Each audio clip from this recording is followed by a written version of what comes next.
Қазақстандық кәсіпқой боксшы Батыр Жүкембаевтың кездесуіне 3 күн қалды. Бокс кеші 26 қыркүйек күні Канаданың Монреаль қаласында өтеді. Жартылай орта салмақта бокстасатын жерлесіміздің қарсыласы 32 жасар мексикалық былғары қолғап шебері Мигель Васкес болмақ. Бұл спортшы 2010-2014 жылдар аралығында жеңіл салмақта IBF чемпиондық белбеуін иеленген болатын. Кездесу форматы 10 раунд. Боксрек ақпаратына сенсек, бұл кездесуде орта салмақтағы WBA континентал және IBF интерконтинентал вакантты белбеулері сарапқа салынады. Қарсыласқа келер болсақ, бір кездері оны Канелоның өзі нокаутқа түсіре алмаған. Соңғы рет ол 2018 жылы жартылай орта салмақ бойынша IBO чемпиондық белбеуіне таласып, нокаутпен ұтылған екен.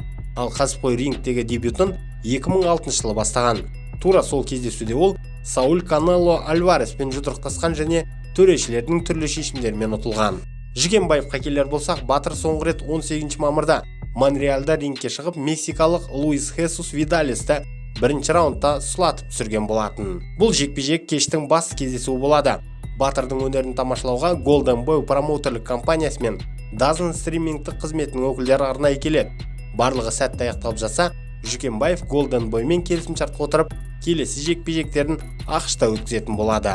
Өкінішке орай, осы кеште жұдырықтасуы тиіс Нұрзат Сабиров Монреальда рингке шықпайтын болды. Супер орта салмақта өнер көрсететін Нұрзат WBC Latino белбеуінің иегері Бруно Сандовалмен жекпе-жек өткізеді деп жоспарланған. Алайда Boxrec.com сайтының тілшісі Филипп Сен-Мартеннің хабарлауынша, Сабиров жаттығуда жарақат алып қалып, кездесуден бас тартуға мәжбүр болған. Жәнібек Әлімханұлының кезекті кездесуінің датасы анықталды. Боксшымыз өзінің Instagram парақшасы арқылы 9 қарашада ақштың Калифорния штатындағы Фресно қаласында жұдырықтасатындығын жариялады. Әзірге қарсылас кім екендігі белгісіз. Бұл кездесуге ай қалғанда анықталатын шығар. Әйтсе де бұл қарсылас бұған дейінгілерге қарағанда әлде қайда мықты болатындығы анық. Естеріңізге сала кетсек, соңғы рет Жәнібек 18 тамыз күні канадалық боксшы Стюарт Маклелланмен кездесу өткізіп, қарсыласын нокаутпен ұтқан еді. Сол кездесуден кейін Әлімханұлының еншісінде 7 кездесу болды. Оның барлығын Казак Стайл тек жеңістермен аяқтап келеді. Алдағы кездесуінде Жәнібекке сәттілік жолдас болсын деп тілейік. Ресейдің Екатеринбург қаласында бокстан әлем чемпионаты аяқталды. Қазақстандық спортшылардың еншісінде 6 медаль бар. 1 алтын, 1 күміс және 4 қола. 81 келіге дейінгі салмақта жұдырықтасқан Бекзат Нұрдәулетов чемпион атанса, команда капитаны Қамшыбек Қоңқабаев күмістен медаль тағында. 52 келіге дейінгі Сәкен Бибосынов, 69 келіге дейінгі Абылайхан Жүсіпов, 75 келіде өнер көрсеткен Тұрсынбай Құлахмет және 91 келіге дейінгі салмақта сынға түскен Василий Левит қола медальдарды місе тұтты. Жалпы жетістік жаман емес. 8 боксшымыздың 6-ы жүлдегелікті. Аздап өкіндіретіндігі алтынның біреу ғана болуы. Ала шапан ағайындар тағы да қазақтардың алдына түсті. Оларда 3 алтын медаль бар. Ресей құрамасы да 3 алтынмен біріншілікті аяқтады. Енді жігіттеріміз олимпиадалық лицензиялық турнирлерге дайындалады. Ал ар жағында Токио олимпиадасы да қол созымдай жерде қалады.